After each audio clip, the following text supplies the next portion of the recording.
একরোখা কণ্ঠস্বর মেহরিমার, প্রেয়সীর একরোখামিতে মৃদু হাসি রিদিত। ওটা তোর মুখের কথা, মনের কথা না। আমাদের একসাথে বাকি জীবনটা বোধহয় আর পাড়ি দেওয়া হবে না অ্যানাবেলা।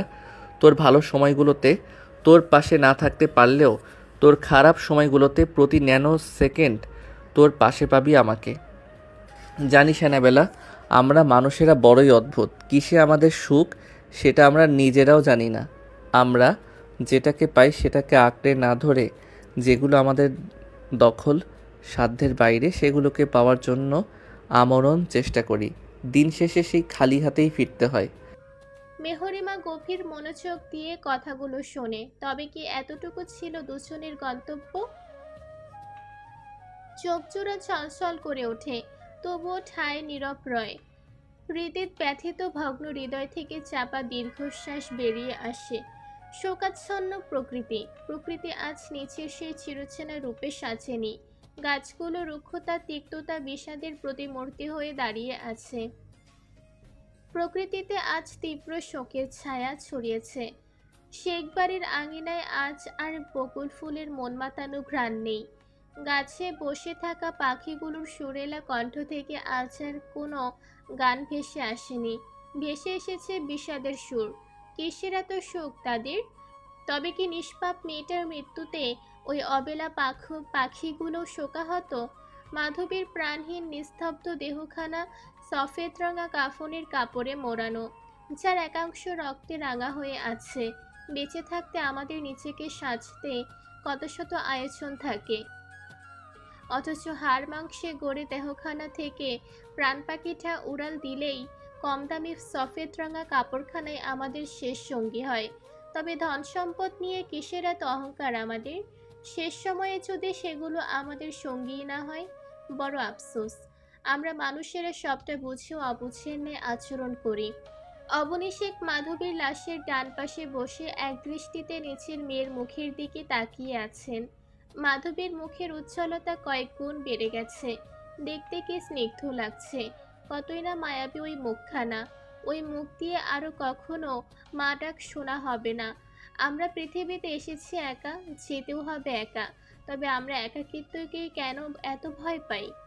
একাকিত্ব কেন মেনে নিতে পারি না? 2 দিনের পৃথিবীতে আমাদের মনে কেন এত মায়ার জন্ম দেয় আল্লাহ? আশেপাশে কোথাও থেকে কোনো উত্তর আসে না। অবনীশেখের প্রশ্নগুলো হাওয়ায় মিশে যায়, ঠিক যেভাবে আর কিছুক্ষণের ব্যবধানে মাধবীকে নিয়ে ওনার স্বপ্ন, শখ, আহ্লাদ মাটির সাথে মিশে যাবে। অবনীশেখ যেন ইহজগতে নেই, গভীর ভাবনায় মগ্ন। চোখ দিয়ে অনবরত পানি পড়েই চলেছে। ঠোঁটজোড়া থরথর করে কাঁপছে, যেন বুকের মাঝে তোলপাড় করতে থাকা অসহনীয় যন্ত্রণাগুলো মুখ ফুটে প্রকাশ করতে চাচ্ছেন, কিন্তু পারছেন না। মাধবী লাশের বাম পাশে তাইফ বসে আছে। তাইফের স্তব্ধ নিশ্চল শরীরখানা আগলে রেখেছে তাবান আর ত্রিধা। ত্রিধা ফুপিয়ে ফুপিয়ে কাঁদছে। অ্যাক্সিডেন্টের থেতলে ছাওয়া লাশ বেশিক্ষণ রাখবে না। এমনিতেই কাফনের একাংশ রক্তে ভিজে গেছে। সবাই অপেক্ষারত মেহরিমার জন্য। মেহরিমা আসলেই মাধবীকে কবরস্থানের উদ্দেশ্যে নিয়ে যাওয়া হবে।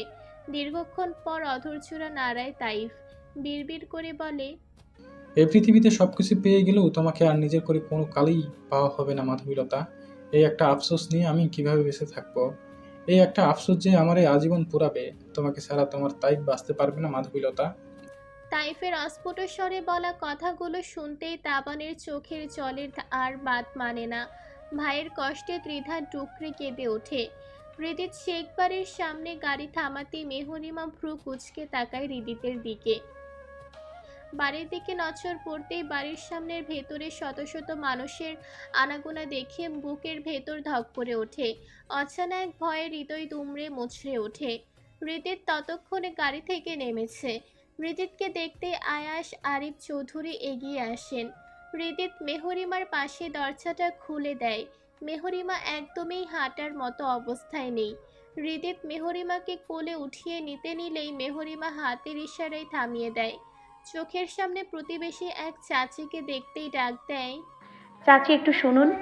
মহিলাটা মেহরিমার ডাক শুনতে এগিয়ে আসে। চাচি, বাড়িতে কি হয়েছে? এত মানুষের ভিড় কেন? মহিলাটা মুখে আঁচল গুছে ফুপিয়ে কেঁদে উঠে বলে, মাধবী মা আর লাই, তুমি জানবার পারো নাই, একখান ট্রাক আর একখান গাড়ি চাপা দিয়ে গেছে মাধবী মারে।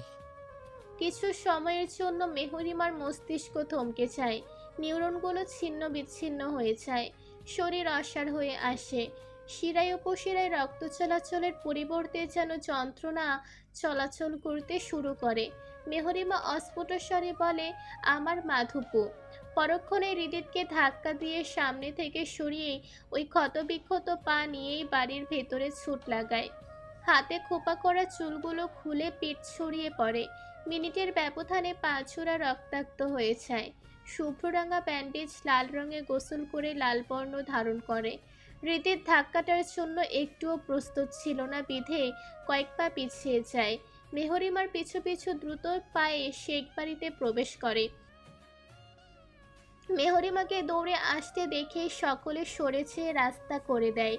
মেহরিমা দৌড়ে এসে অবনী শেখের পাশে ধপাস করে বসে পড়ে। নিজের একমাত্র আদুরে বোনের থেতলানো শরীর দেখে শিউরে ওঠে, হতভম্ব হয়ে যায়। আকাশ বাতাস কাঁপিয়ে চিৎকার করে কান্না করে ওঠে। মুখ দিয়ে শুধু একটা শব্দই বের হয়, আমার মাধবু। মেহরিমার গগন পিতারি আর্তনাদে যেন ধরণী কেঁপে ওঠে। বকুল গাছের ডালে বসে থাকা পাখিগুলো ডানা ছাপড়াতে ছাপড়াতে উড়ে চলে যায়। অবনী শেখ হোশে ফেরেন, মেহরিমাকে নিচের বুকে আগলিয়ে নেন। মায়ের বুকের উষ্ণ ছোঁয়া পেতে মেহরিমার কান্না আরও দ্বিগুণ বেড়ে যায়। মা, আমার মাধবু। আমার মাধবুকে ওরা কতটা কষ্ট দিয়ে মেরেছে মা। আমার কলিজার বোন, আমার মা। আর কিছু বলতে পারে না। শরীর অতিরিক্ত দুর্বল থাকায় সাথে এত বড় স্ট্রেস না নিতে পেরে মায়ের বুকেই ঢলে পড়ে মেহরিমা। অবনী শেখ বুকের মাঝে মেয়েকে জড়িয়ে নেন। এখন বেঁচে থাকার একমাত্র সম্বল বুকের মাঝে গুটিয়ে থাকা বাচ্চাটা। মেহরিমার কানের কাছে মুখ নিয়ে ফিসফিসিয়ে বলেন, এবার লড়াইটা তোর একার না নীলাক্ষী, তোর মা তোর সাথে আছে। অদূরে দাঁড়িয়ে থাকা ব্যথিত আঁখি চোরা, ব্যথিত হৃদয় নিয়ে সবটা নীরব দৃষ্টিতে দেখতে থাকে হৃদিত। অবনী শেখ হৃদিতকে ইশারা করতেই নিচের লাল টকটকে চোখজোড়া নিয়ে যন্ত্রের ন্যায় এগিয়ে আসে হৃদিত। মেহরিমাকে কোলে উঠিয়ে নিয়ে ঘরের উদ্দেশ্যে হাঁটা ধরে। সাইমা শেখ ও হৃদিতের পিছু পিছু নেয়। চৌধুরীদের থেকে অনুমতি নিয়েই মাধবীর মুখের কাফনের কাপড়টা বেঁধে দেওয়ার জন্য এগিয়ে আসেন মুয়াজ্জিন সাহেব। বাদশাদে তাইফ, সে তো তার মাধবীলতাকে কিছুতেই নিয়ে যেতে দেবে না। আপনি শুবেন না আমার মাধবীলতাকে, ও এখানেই থাকবে আমার সাথে, কোথাও যাবে না। খাটিয়ার দুটো পায়া নিচের সর্বশক্তি দিয়ে আঁকড়ে ধরে রাখে। আয়াস এগিয়ে এসে তাইফকে পেছন থেকে জড়িয়ে ধরে। ভাই, আমায় খাটিয়া ছেড়ে দে, এমন পাগলামি করিস না। তুমি কে? আমাকে পাগল বলছো কেন? দেখছো না আমার মাধবীলতা ঘুমিয়ে আছে, ও আমার সাথে ঘুরতে যাবে বলেছে, তোমরা ওর ঘুম ভাঙিয়ে দিচ্ছ কেন? আয়াসের বুকটা কেঁপে ওঠে। ওর ছোট্ট ভাইটা কি তবে ভালোবেসে সব হারিয়ে ফেললো? তাইফের পাগলামিগুলো একদৃষ্টিতে তাকিয়ে দেখেন অবনী শেখ। মাধবী বেঁচে থাকলে নিঃসন্দেহে সুখী মেয়েদের মধ্যে একজন হতো। এই যুগে এসেও এমন নিঃস্বার্থ ভালোবাসা সবাই পায় নাকি? পরক্ষণেই ভাবে, থাক না কিছু অপূর্ণতা, সব ভালোবাসার চেয়ে পূর্ণতা পেতে নেই। কিছু কিছু ভালোবাসা অপূর্ণতাতেই সুন্দর। অবনী শেখ হামাগুড়ি দিয়ে সামনে এগিয়ে আসেন, তাইফের পায়ে বসেন, আস্তে করে বলেন, যেতে দেও বাবা, তুমি তো মীনাক্ষীকে ভালোবাসো, তোমাদের আবারও দেখা হবে। তুমি ওর সাথে আর দেখা করতে চাও না? এখন যেতে না দিলে যে তোমাদের আর দেখা হবে না। চাই তো, সত্যিই আবারও আমাদের দেখা হবে। অবিশ্বাস্য কণ্ঠস্বর তাইফের। অবনী শেখ হ্যাঁ সূচক মাথা নাড়াতেই তাইফ কি বুঝে কে জানে, খাটিয়া ছেড়ে দেয়। মুয়াজ্জিন চাচা মাধবীর মুখ বাঁধতে নিলেই অবনী শেখ উঠে দাঁড়ান। শেষ বাড়ির মতো নিচের মেয়েকে স্পর্শ করেন। এই তো কয়েক বছর আগে এই ছোট্ট ছোট্ট হাত দুটো দিয়ে অবনী শেখের সাথে খেলা করত। এই ছোট ছোট পা দুটো দিয়ে গুটি গুটি করে সারা বাড়ি হেঁটে বেড়াতো। ওই মিষ্টি মুখখানা দিয়ে আধো আধো বলিতে ডাকতো আম্মা। এত তাড়াতাড়ি সেগুলো সব স্মৃতি হয়ে গেল। মেয়েটা এত বড় কবে হলো যে তার পৃথিবী ছাড়ার সময় এসে গেল? অবনী শেখ আর দাঁড়িয়ে থাকতে পারেন না, ধপ করে ওখানেই বসে পড়েন। সবাই এগিয়ে এসে ওনাকে ধরেন। মাধবীকে নিয়ে চলে যেতেই অবনী শেখ দুর্বল পায়ে হেঁটে নিচের ঘরে চলে যান। ঘরের দরজাটা ভেতর থেকে লক করে দেন। মেহরিমার শেষবারের মতো আর ওর মাধবকে দেখা হলো না। এতগুলো বছরের একসাথে কাটানো মুহূর্তগুলো শুধুমাত্র স্মৃতির পাতায় জমা রইল। রাত 8:05। গ্রামের পরিবেশ নিস্তব্ধ। শেখ বাড়িতে বিষাদের ছায়া লেপ্টে আছে। হৃদিত শেখ বাড়ির সামনে গাড়ির হুডের উপর বসে আছে, হাতে জ্বলন্ত সিগারেট। পাশে আয়াস বসা। দুই ভাইয়ের মাঝে নীরবতা বিরাজমান। হৃদিতের দৃষ্টি দূর আকাশের ঝলঝল করতে থাকা একটা নক্ষত্রের দিকে। আয়াস বলে, মেহু আন্টির কি অবস্থা এখন? ভালো। মেহু সব সত্যি জানে? এতক্ষণে হয়তো জেনে গেছে। মেহু যদি তোকে বলবো যে? আয়াসের বোকা বোকা কথায় হৃদিত মলিন হাসে। মাধবী তো নিষ্পাপ বাচ্চা একটা মেয়ে ছিল ভাইয়া। ওর মুখের দিকে তাকালেই অদ্ভুত এক মায়া জন্মাতো ওর প্রতি। ওকে কেন এই খেলায় ব্যবহার করলো ওই বাস্টারদের দল? ওদের শত্রুতা আমার সাথে, আমাকেই মেরে দিত, কিন্তু হাসি খুশি ছোট্ট এই পরিবারটাকে কেন শেষ করে দিল? এই প্রশ্নের উত্তর তো আমার নিজের কাছেই নেই ভাইয়া। তাহলে মেহরিমাকে কিভাবে এই প্রশ্নের উত্তর দিব আমি? ভাইয়া, আমি বাবা হতে চলেছি, অথচ দেখো কেমন কেয়ারলেস বাবা আমি। নিজের আপকামিং বেবি, ওয়াইফ কাউকেই ভালো রাখতে পারছি না। ওদের সব কষ্টের কারণ হয়ে দাঁড়াচ্ছি আমি। বিশ্বাস করো ভাইয়া, আমি যদি না থাকতাম ওরা খুব ভালো থাকতো। সব ভুল আমার। মেহরিমাকে নিজের সাথে না জড়ালে হয়তো আজ এত সুন্দর পরিবারটা শেষ হয়ে যেত না। আমার মেহরিমা যদি নিজেকে ভালো রাখতে, আমাদের কুট্টুস পাখিকে ভালো রাখার জন্য বিচ্ছেদের সিদ্ধান্ত নেয়, তাহলে আমি হাসি মুখে সেই সিদ্ধান্ত গ্রহণ করব। আমার কাছে ওর ভালো থাকাটা সব কিছুর ঊর্ধ্বে। ও ভালো থাকলে কোনো না কোনোভাবে দিব্যি দিন কেটে যাবে আমার।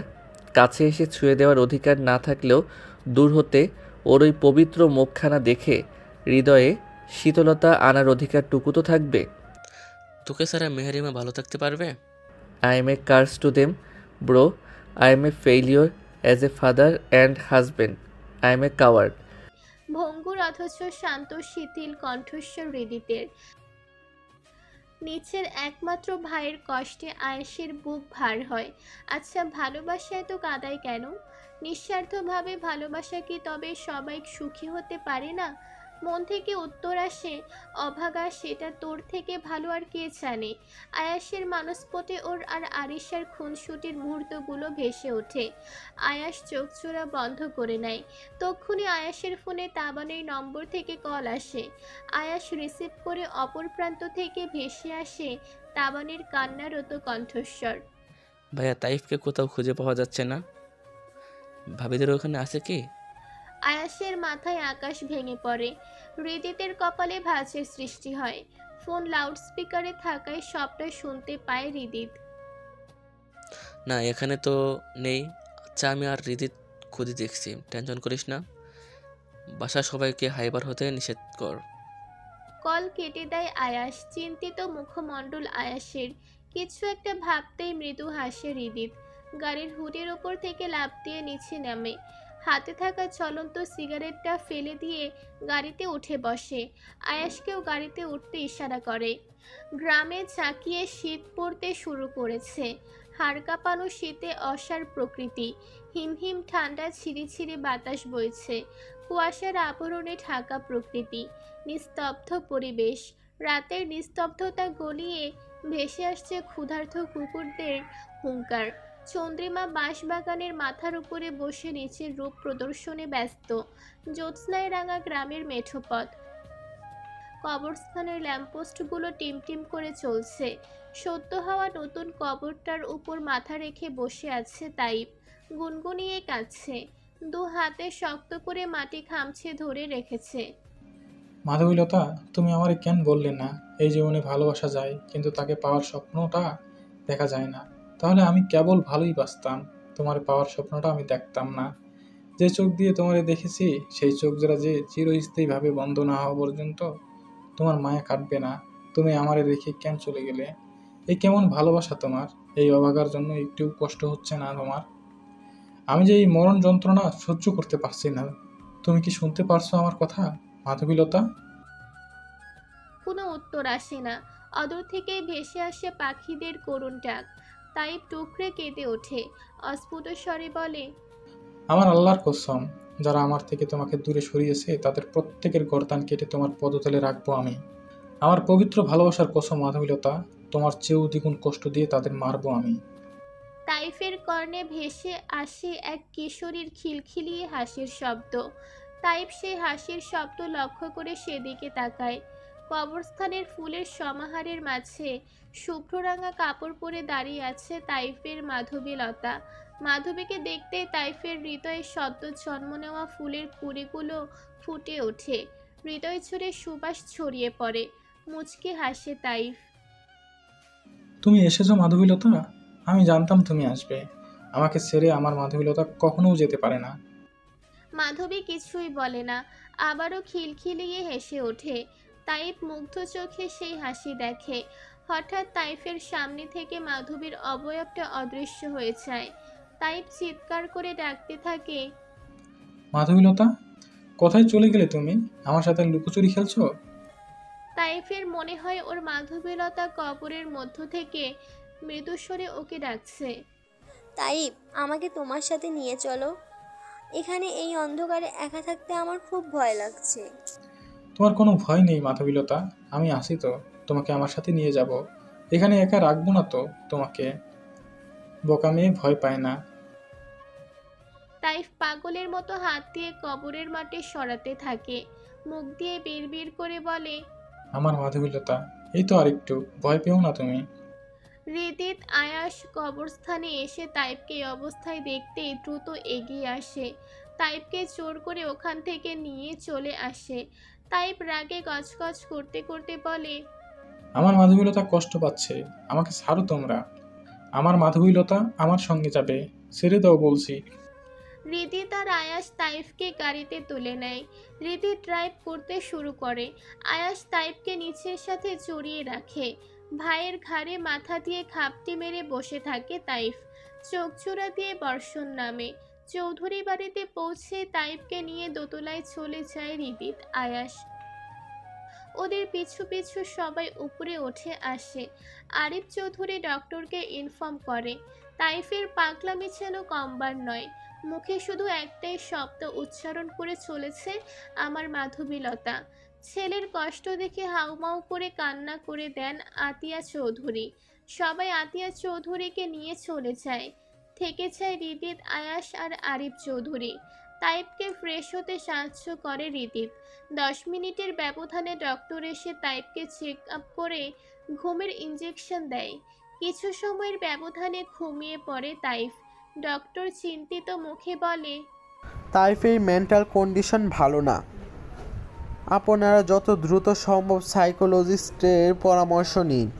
এই অবস্থায় ম্যাক্সিমাম পেশেন্টের হ্যালোসিনেশন হয়ে থাকে। এরকম হতে থাকলে তাইফ মাধবীকে দেখতে পাবে আর ওর টানে ওই কবরস্থানেই চলে যাবে। এটা তাইফের জন্য রিস্কি একটা ম্যাটার। ডক্টরের কথায় সায় জানায় আরিফ চৌধুরী। আগামীকালে তাইফকে নিয়ে ঢাকাতে যাওয়ার প্ল্যান করে রাখে। ডক্টর চলে যেতে তাইফকে ঠিকভাবে শুয়ে দিয়ে ঘরের লাইট অন করে রেখে নিচে নেমে আসে সবাই। আজ রাতে আর তাইফের ঘুম ভাঙবে বলে মনে হয় না। চৌধুরী বাড়ির প্রতিটা সদস্য ড্রয়িং রুমে উপস্থিত। আরিফ চৌধুরী এতক্ষণ ধরে নিচে চেপে রাখা রাগটা আর কন্ট্রোল করতে পারে না। হিতাহিত জ্ঞান হারিয়ে সবার সম্মুখে শ্রেয়া চৌধুরীর গালে ঠাস করে থাপ্পড় মেরে বসেন। থাপ্পড়ের শব্দে সবাই চমকে শ্রেয়া চৌধুরীর দিকে আর আরিফ চৌধুরীর দিকে তাকায়।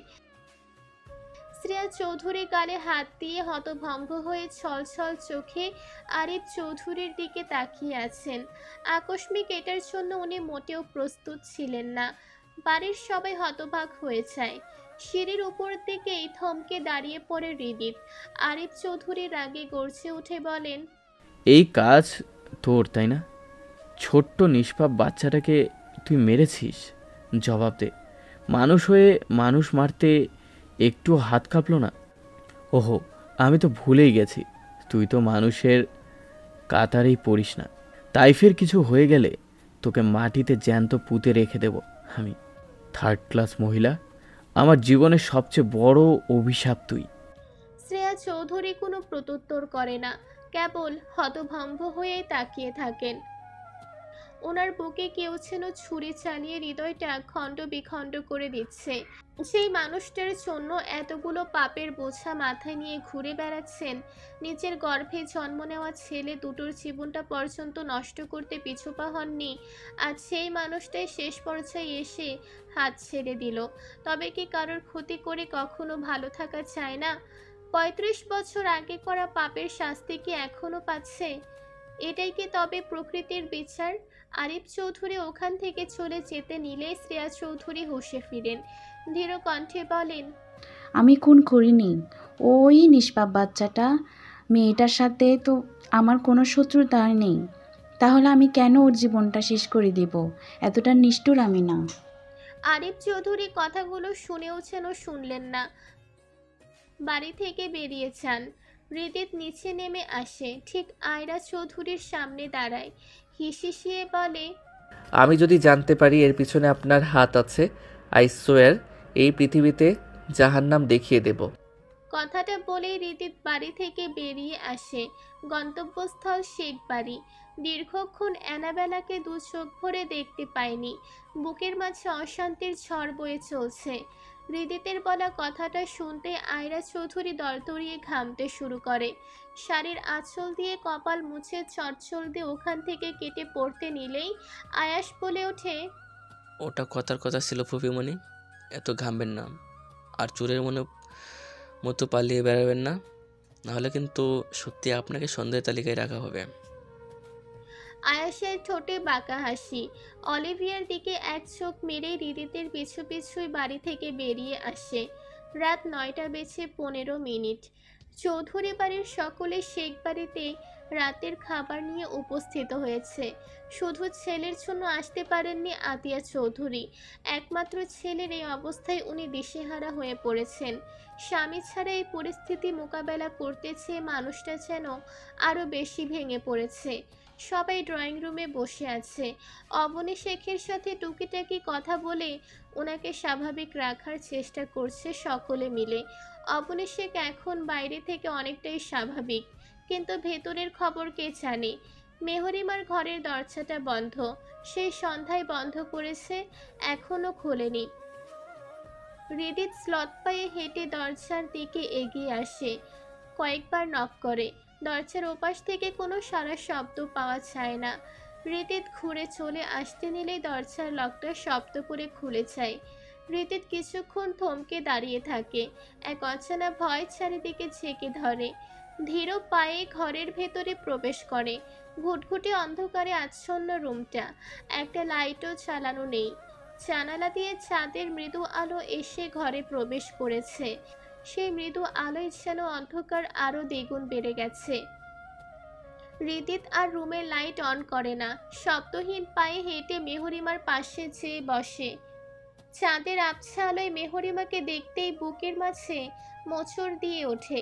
খাটের সাথে হেলান দিয়ে অগোছালো অবস্থায় নিস্তব্ধ হয়ে বসে আছে মেহরিমা।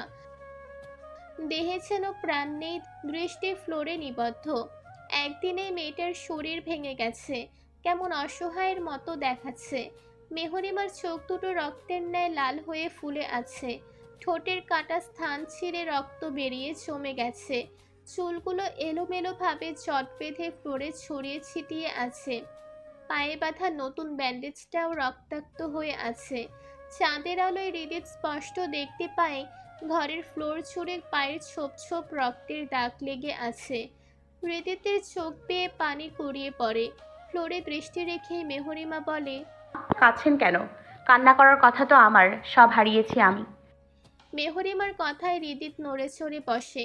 শক্ত খসখসে হাত দুটো দিয়ে গাল পেয়ে গড়িয়ে পড়া পানিগুলো দ্রুত মুছে ফেলে। ভাঙা গলায় বলে, জান, তুই এভাবে নিজেকে কষ্ট দিচ্ছিস কেন? আমি তো আছি তোর পাশে। সবাই তোকে ছেড়ে গেলেও আমি কখনো ছেড়ে যাব না। তোর থেকে সহস্র মাইল দূরে থাকলেও আমার ছায়া, বিশ্বস্ত দুটো হাত সবসময় তোর মাথার উপরে থাকবে অ্যানাবেলা। আপনি আর আপনার পরিবার প্রতিনিয়ত যে মৃত্যু যন্ত্রণা দিয়ে চলেছেন, সেগুলোর কাছে এই যন্ত্রণা খুবই তুচ্ছ হৃদি চৌধুরী। এটা তো বাহ্যিক যন্ত্রণা, তাই দেখতে পাচ্ছেন, কিন্তু আমার মনের গহীনে যে কষ্ট ক্ষত লুকায়িত আছে, সেগুলো তো কেউ দেখতে পায় না, আপনিও দেখতে পাচ্ছেন না। আমি এই বিষয়ে কিছুই জানতাম না, বিশ্বাস কর। আগে থেকে যদি ওদের প্ল্যানিংয়ের একাংশ জানতে পারতাম তাহলে এমনটা কখনোই হতে দিতাম না। তুই তো আমায় বিশ্বাস করিস জান। আমি কথা দিচ্ছি, মাধবীর শরীর থেকে ঝরা প্রতিটা রক্তের ফোঁটার হিসাব ওদেরকে দিতে হবে। আপনার হিংস্রতা আমার থেকে সব কেড়ে নিল হৃদি চৌধুরী। আমার বাবা আমার নিষ্পাপ বোনকে কেড়ে নিল। আপনি তো এটাই চেয়েছিলেন, তাই না? আমাকে মুখ দেখাতে আপনার লজ্জা লাগছে না? বিশ্বাস করুন, আপনার দিকে তাকাতেও আমার ঘৃণা লাগছে। কথাগুলো বলেই হু হু করে কেঁদে ওঠে মেহরিমা। ওর যেন হুঁশে নেই, মুখে যা আসছে তাই বলে চলেছে। মেহরিমা বলা এক একটা ধারালো কথা যে সামনে বসা মানুষটাকে ভেতর থেকে দুমড়ে মুচড়ে শেষ করে দিচ্ছে, সেই দিকে ওর কোনো খেয়াল নেই। মেহরিমা মানসিক অবস্থা বুঝতে পারে হৃদিত, কিন্তু মুখ নিঃসৃত কথাগুলো মানুষ বলে শব্দতেই যত্ন, শব্দতেই বিচ্ছেদ। ভগ্ন হৃদয় ব্যথিত মন নিয়ে হৃদিত বলে, শাস্তি দিতে চাস? আমার দু চোখের সামনে আর কখনো আসবেন না। আমার সীমানা পেরিয়ে কত দূর যেতে চাস? যত দূরে গেলে হৃদিত চৌধুরী আর তার সাথে কাটানো বিষাক্ত স্মৃতিগুলো আমাকে তাড়া করে বেড়াবে না, ঠিক ততটাই দূরেই যেতে চাই। আমাকে ছাড়া ভালো থাকতে পারবি? আপনার সাথে থেকেও তো আমি ভালো নেই। তোকে ভালো রাখার আরেকটা সুযোগ কি আমি পেতে পারি না অ্যানাবেলা? কেন নয়, অবশ্যই পেতে পারেন। আমার হারানোর মতো আর কি বা আছে? মা আর আমার কুটুস পাখিটা, ওদের দুজনকে হারিয়ে সর্বহারা হওয়ার জন্য আপনাকে আমি আরেকটা সুযোগ দিতে চাই। মেহরিমার কথায় হৃদিতের বুকের রক্তক্ষরণ হয়। নিচের অ্যানাবেলার চোখে এতটা খারাপ কবে হয়ে গেল? ব্যথিত অবিশ্বাস্য চাহনি দিয়ে মেহরিমার দিকে এক দৃষ্টিতে তাকিয়ে থাকে, যেই দৃষ্টি ফ্যাকাশে, নেই কোনো অর্থ। বৃষ্টিতে কেবল অসহায়ত্ব ফুটে উঠেছে। নীরবতায় কেটে চায় কিয়ৎকাল। নীরবতা ভেঙে হৃদিত বলে, আমার হিংস্রতা দেখলি অথচ ভালোবাসাটা দেখলি না? ভালোবাসা পবিত্র, এখানে হিংস্রতার কোনো স্থান নেই হৃদিত চৌধুরী। তবে কি তোকে আমি পেয়েও হারিয়ে ফেললাম অ্যানাবেলা?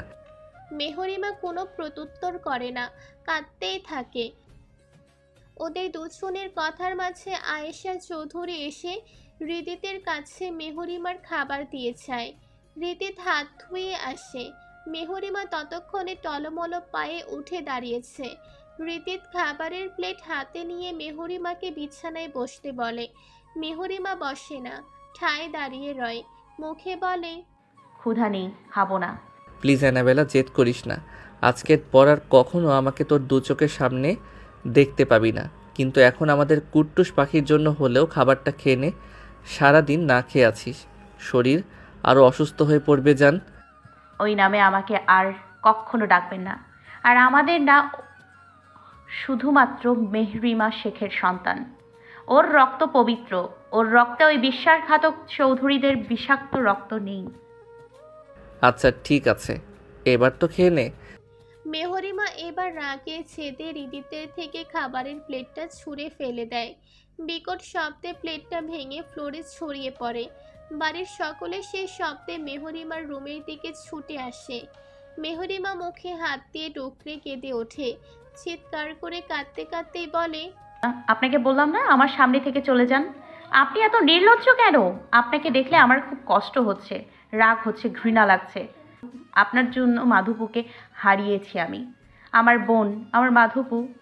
আপনার ওই মুখ আর কখনো দেখতে চাই না আমি। চলে যান আপনি, দয়া করুন আমাকে, একটু বাঁচতে দেন আমাকে। মেহরিমার বলা কথাগুলো শুনে সবাই হকচকিয়ে যায়। মেহরিমা ঠিক আছে তো? হৃদিতের মতো করে আদৌ কি কেউ ভালোবাসতে পারে? বোনের শোকে মেয়েটা পাগল হয়ে গেল নাকি? হৃদিত কিছুক্ষণ নীরব থেকে মেহরিমার দিকে এগিয়ে যায়। ওর হাত দুটো আলতো করে নিচের হাতের মুঠোয় নিয়ে বলে, তোকে অনেক কিছু বলার আছে অ্যানাবেলা, প্লিজ আমার সম্পূর্ণ কথাটা শোন। হাত ছাড়ুন আমার, ছোবেন না আমাকে। হৃদিত আরো কিছু বলতে নিলেই মেহরিমার রাগের বশে থাপ্পড় মেরে দেয় হৃদিতকে। মুহূর্তে ছোটখাটো একটা বজ্রপাত পড়ে শেখ বাড়িতে। অদূরেই যেন কোনো পাহাড় ধসে পড়ে। সেই শব্দে কেঁপে ওঠে সকলের অন্তরাত্মা। উপস্থিত সবার চোখজোড়া অক্ষিকোটর থেকে বেরিয়ে আসার উপক্রম। অবনী শেখ যেন নিচের চোখকে বিশ্বাস করতেই পারছেন না। মেহরিমা নিচের হাতের দিকে এক দৃষ্টিতে তাকিয়ে থাকে। এটা কি করে ফেললো ও? ও তো এমনটা করতে চায়নি। নিচের হাতটা এক্ষুনি ক্ষত বিক্ষত করে ফেলতে মন চায় মেহরিমার। অবনী শেখ হুঙ্কার দিয়ে ওঠেন, নীলাক্ষী, তোর কি বোধ শক্তি লোপ পেয়েছে? এটা কি করলি তুই?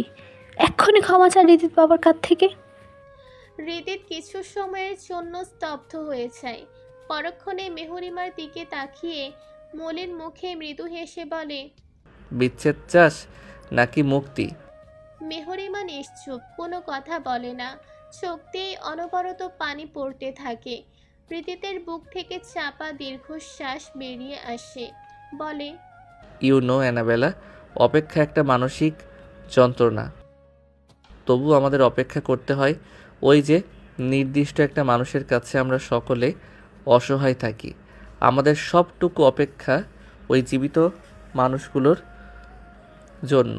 আমি আমার জীবনের শেষ নিঃশ্বাস অবধি তোর জন্য অপেক্ষা করব। হোক না সেটা দীর্ঘ অপেক্ষা। যদি কখনো আমাকে মনে পড়ে, চলে আসিস। আমার মনের ঘরের দুটো দরজাই সবসময় তোর জন্য খোলা। তোকে নিজের করে পেয়েও পেলাম না আমি। তোকে জড়িয়ে ধরে আমি আমার অসহায়ত্বের কথাগুলো বলতে পারলাম না। তুই আমার সব বুঝলি, কিন্তু এই আমিটাকেই বুঝলি না অ্যানাবেলা।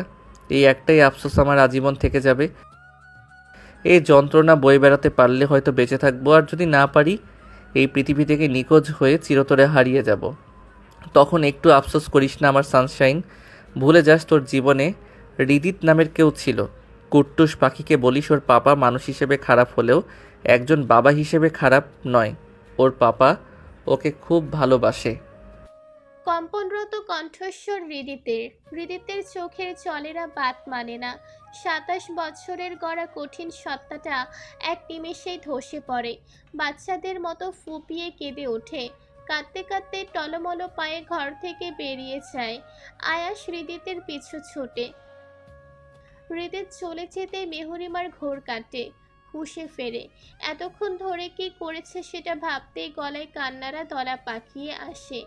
এত বড় স্বাস্থ্যে নিঃশেষ হয়ে যাওয়া মানুষটাকে কিভাবে দিল? দৌড়ে ঘর থেকে বেরিয়ে যায় মেহরিমা। ততক্ষণে হৃদিতের গাড়িটা ধুলো উড়িয়ে শেখ বাড়ির আঙিনা ত্যাগ করেছে। মেহরিমা দৌড়ে গাড়িটার পিছু পিছু যায়। চিৎকার করে বলতে থাকে, যাবেন না, আমাকে ছেড়ে যাবেন না দয়া করে, আমি ভুল করেছি। মেহরিমা দৌড়াতে দৌড়াতে রাস্তায় হোঁচট খেয়ে মুখ থুবড়ে পড়ে। এবার নাক মুখ দিয়ে গলগলিয়ে রক্ত উঠে আসে। তবুও সে রক্তাক্ত অবস্থায় উঠে দাঁড়িয়ে আবারও দৌড় দেয়। কিন্তু ততক্ষণে চোখের সামনে থেকে হৃদিতের গাড়িটা অন্ধকারের অতল গহরে হারিয়ে গেছে। তীব্র অন্ধকার যেন গাড়িটাকে গ্রাস করে নেয়। মেহরিমা রাস্তার উপরেই বসে পড়ে। হাত পা ছড়ায় ছিটিয়ে চিৎকার করে কাঁদতে থাকে। ডান হাতটা দিয়ে ক্রমশ আঘাত করতে থাকে রাস্তায়। কয়েক মিনিটের ব্যবধানে হাতটা ক্ষত বিক্ষত হয়ে যায়। কিন্তু সে আর্তনাদকে আদৌ হৃদিত পর্যন্ত পৌঁছায়? হয়তো না। আমরা মানুষেরা বড়ই অভিনব প্রাণী। কেউ থাকতে মূল্য দেই না, অথচ ছেড়ে গেলে দেওয়ালে কপাল ঠুকে মরি। মেহরিমার বুকের মাঝে কেউ যেন হাতুড়ি দিয়ে পেটাচ্ছে। বুকটা যন্ত্রণায় ফেটে যাওয়ার উপক্রম। চারিদিক থেকে পৃথিবী ক্রমশ শূন্য হয়ে আসছে। কিসের এত যন্ত্রণা অনুভব হচ্ছে? বিচ্ছেদের? হৃদিতের বলা শেষ কথাগুলো মেহরিমার মস্তিষ্কে কিলবিল করে দৌড়ে বেড়াচ্ছে। এত বড় ভুল মেহরিমা কিভাবে করতে পারলো? শরীর নিস্তেজ হয়ে আসে। ততক্ষণে সবাই দৌড়ে মেহরিমার নিকট এসেছে। অবনী শেখ মেয়েকে নিচের বুকে আগলিয়ে নেন। মেহরিমা মায়ের বুকে ঠুলে পড়ে, অস্ফুট স্বরে বলে, আমি ওনাকে ভালোবাসি মা। ওনাকে ফিরে আসতে বলো না মা। আমি ওনাকে ছাড়া বাঁচতে পারবো না মা।